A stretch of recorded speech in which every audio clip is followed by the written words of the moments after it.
الله من الشيطان الرجيم. بسم الله الرحمن الرحيم.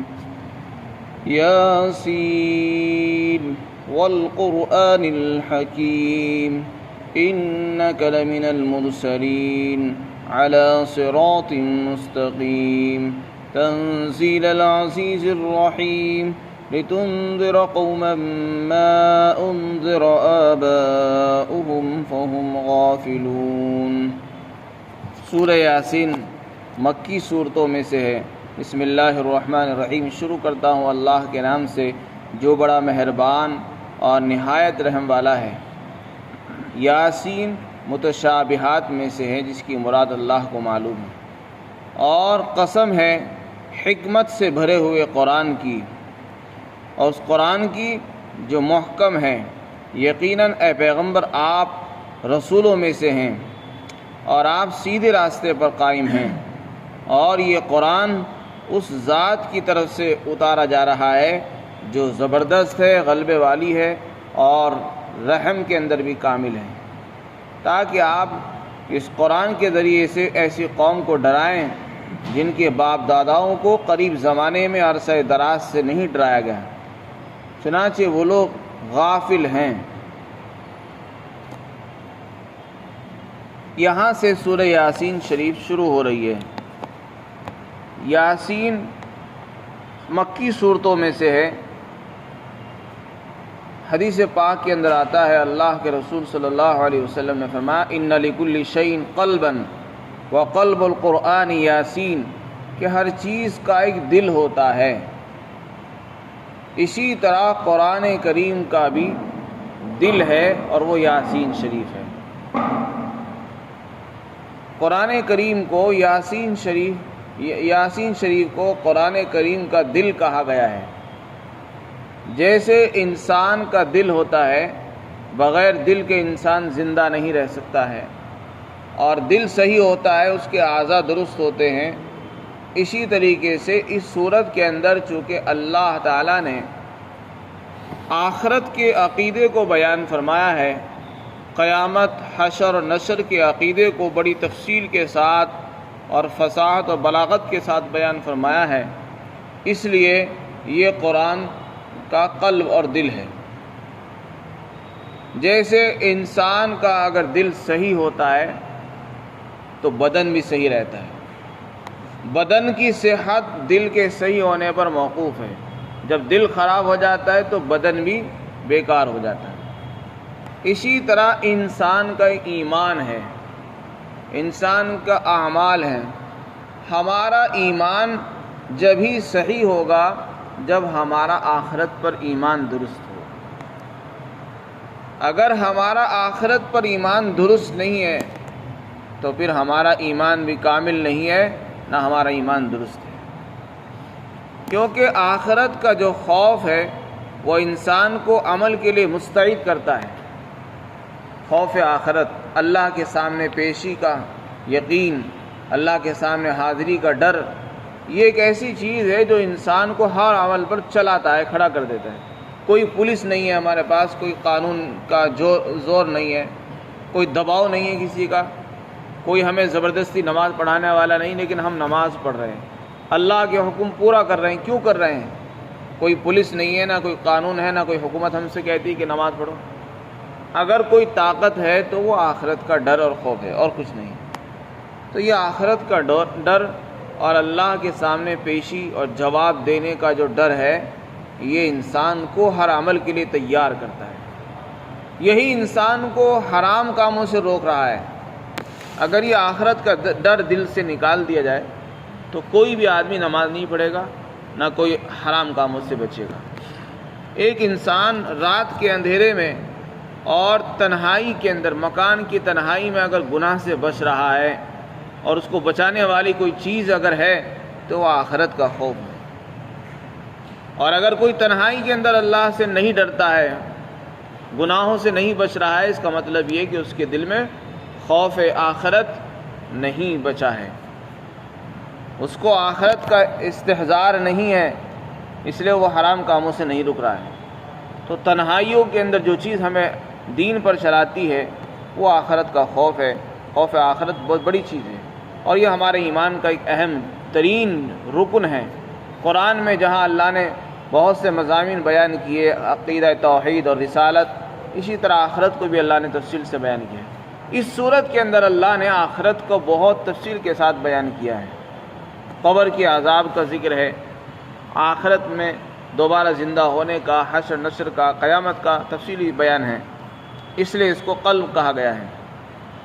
اس صورت کا نام مدافعہ بھی ہے، چونکہ یہ اپنے پڑھنے والے سے بلاؤں کو، مصیبتوں کو دور کر دیتی ہے، اس لیے اس صورت کا نام دافعہ بھی ہے۔ اور اس صورت کا نام قاضیہ بھی ہے، کیونکہ یہ صورت اپنے پڑھنے والوں کی حاجتوں کو پوری کرتی ہے۔ جو انسان اس صورت کو پڑھتا ہے اس کی حاجتیں پوری ہوتی ہیں۔ حضرت یحییٰ ابن کثیر فرماتے ہیں کہ جو آدمی صبح کو یاسین شریف پڑھتا ہے اس کے لیے دن بھر شام تک کے لیے خوشی ہوتی ہے اور نور ہوتا ہے، اور جو رات کو پڑھے گا اس کے لیے صبح تک خوشی ہوتی ہے، وہ خوشی میں رہتا ہے۔ بہت سے علماء نے بیان کیا ہے کہ یہ صورت انسان کی حاجتوں کو پورا کرنے والی ہے۔ جس حدیث میں یہ فرمایا کہ یہ قرآن کا دل ہے، اس میں یہ بھی فرمایا ہے کہ جو آدمی اللہ پر یقین کرتے ہوئے، اللہ کی رضا کے لیے، آخرت پر یقین کرتے ہوئے اس صورت کو پڑھے گا اس کی بخشش ہو جائے گی۔ جو آدمی رات میں اللہ کی رضا کے لیے یاسین شریف پڑھے گا اس کی بھی بخشش ہو جائے گی۔ تو یاسین شریف بڑی صورتوں میں سے اہم ترین صورت ہے، اس کی بڑی فضیلتیں ہیں۔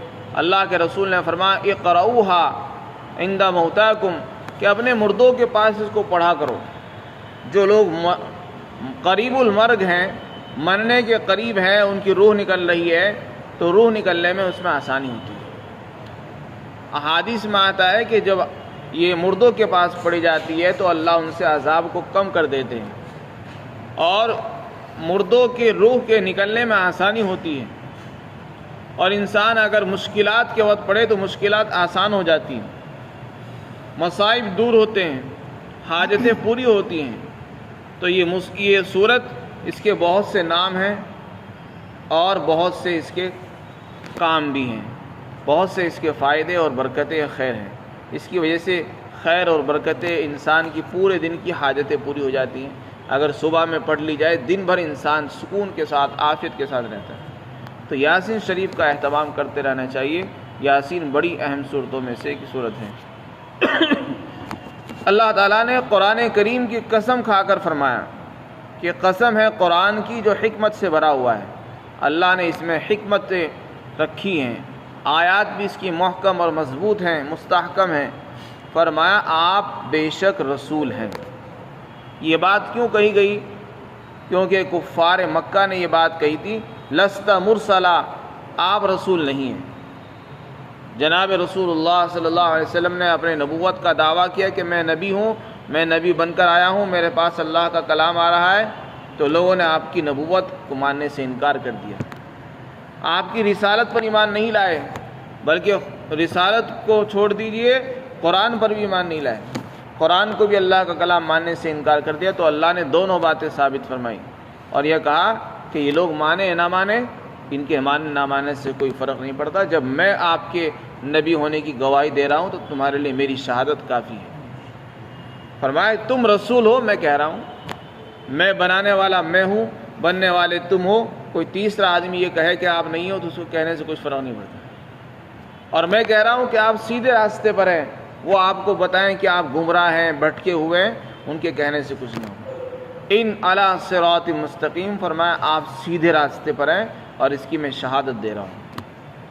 تو جس کے بارے میں اللہ شہادت دے دے تو اسے کسی اور کی شہادت کی گواہی کی ضرورت نہیں پیش آتی۔ فرمایا یہ قرآن بھی اس ذات نے اتارا ہے جو بہت زبردست ہے، غلبے والی ذات ہے۔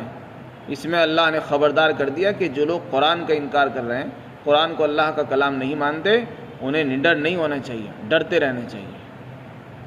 وہ ذات کوئی معمولی ذات نہیں ہے، جب وہ پکڑنے پر آئے گی تو کسی کو چھوڑے گی نہیں۔ آج جو قرآن کا انکار کر رہے ہیں، کر کے خوش ہو رہے ہیں، کل کو ان کی زبردست پکڑ ہونے والی ہے۔ فرمایا وہ رحیم بھی ہے، وہ فوری طور پر پکڑ نہیں کرتی، اس میں رحم بھی کامل ہے اور غلبہ بھی کامل ہے، فوری طور پر اس کی پکڑ نہیں ہوتی، وہ پہلے ڈھیل دیتا ہے لیکن جب پکڑنے پر آتا ہے تو پھر چھوڑتا نہیں۔ آگے فرمایا کہ ہم نے یہ قرآن اس لیے اتارا تاکہ آپ ایسے لوگوں کو ڈرائیں جن کے باپ داداؤں کو نہیں ڈرایا گیا۔ کیا مطلب؟ یہ قرآن مکہ مکرمہ میں اتر رہا ہے، مکہ مکرمہ میں جو لوگ رہتے تھے ان کے پاس ایک لمبے زمانے سے کوئی نبی نہیں آیا تھا۔ ویسے تو ان کے پاس حضرت ابراہیم علیہ السلام، حضرت اسماعیل علیہ السلام، یہ دونوں انہی کے نسل سے ہیں اور انہی کے اندر تشریف لائے تھے، مکہ مکرمہ میں آئے، مبعوث ہوئے اور انہوں نے ان کو دین کی دعوت دی، لیکن ان کو بھی ایک لمبا زمانہ ہو چکا تھا، ان کے وفات کے بعد کوئی دوسرا نبی نہیں آ سکا، تو ایک لمبا زمانہ عرصہ ہو گیا تھا جس کی وجہ سے یہ لوگ دین ابراہیمی سے ہٹ چکے تھے اور دعویٰ یہ کرتے تھے کہ ہم دین ابراہیمی پر ہیں، لیکن یہ کفر اور شرک میں، بت پرستی میں مبتلا ہو گئے۔ تو اللہ نے فرمایا کہ ان کے پاس چونکہ ان کے باپ داداؤں کو نہیں ڈرایا گیا تھا، نہ کوئی نبی و پیغمبر قریب زمانے میں آیا، اس لیے ہم نے آپ کو نبی بنا کر بھیجا تاکہ آپ ان کو ڈرائیں، ان کو عذاب سے خبردار کریں، کیونکہ یہ غفلت میں پڑے ہوئے ہیں۔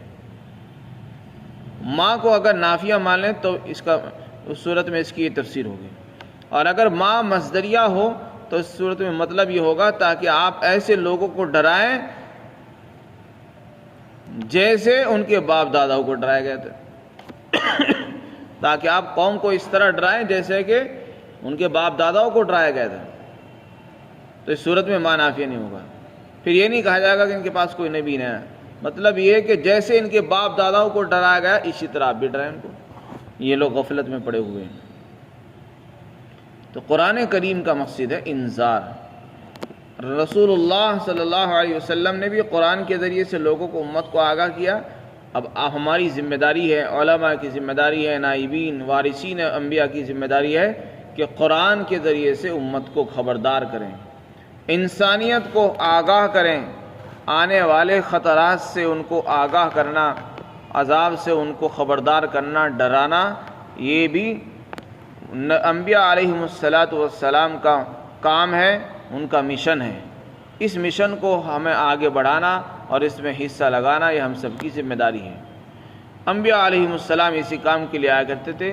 آپ علیہ السلام چونکہ قیامت تک کے لیے نبی بن کر آئے ہیں اور اب کوئی نبی آنے والا نہیں ہے، اس لیے اس امت کی ذمہ داری ہے کہ نبی کے کام کو آگے لے جائے، آنے والی انسانیت تک پہنچائے اور ان کو آگاہ کرے کہ دیکھو اب کوئی نبی نہیں آئے گا اور تمہیں اللہ سے ڈرنا ہے۔ اگر اللہ کے اوپر ایمان نہیں لاؤ گے تو پھر آخرت کے عذاب میں مبتلا ہوں گے، دنیا میں بھی اللہ کی طرف سے پکڑ آئے گی۔ اس لیے اللہ تعالیٰ آگاہ فرما رہے ہیں کہ آپ ان کو آگاہ کریں، خبردار کریں۔ فہم غافلون، کیونکہ یہ لوگ غفلت میں پڑے ہوئے ہیں۔ خلاصہ یہ ہوا کہ یہ قرآن کتاب ہدایت ہے اور اس قرآن کا مقصد ہے لوگوں کو سنانا اور ان کو خبردار کرنا۔ یہ جبھی ہوگا جب ہم قرآن خود بھی پڑھیں گے، دوسروں کو بھی پڑھائیں گے، اور خود بھی سنیں گے، دوسروں کو بھی سنائیں گے۔ تو اس کے ذریعے سے انذار اور تنذیر، یعنی لوگوں کو ڈرانے کا کام، عمل جبھی ہوگا جب ہم قرآن کو سنیں گے اور سنائیں گے۔ تو قرآن کی تفسیر کو سننا اور اس کو تفسیر کرنا یہ بھی انذار میں داخل ہے۔ یہ بھی قرآن کا ایک مقصد ہے، جس مقصد کے لیے قرآن اترا ہے اس مقصد کی تکمیل ہو رہی ہے۔ اللہ تعالی ہم سب کو اس مقصد کی تکمیل میں لگائے۔ آخر دعوانا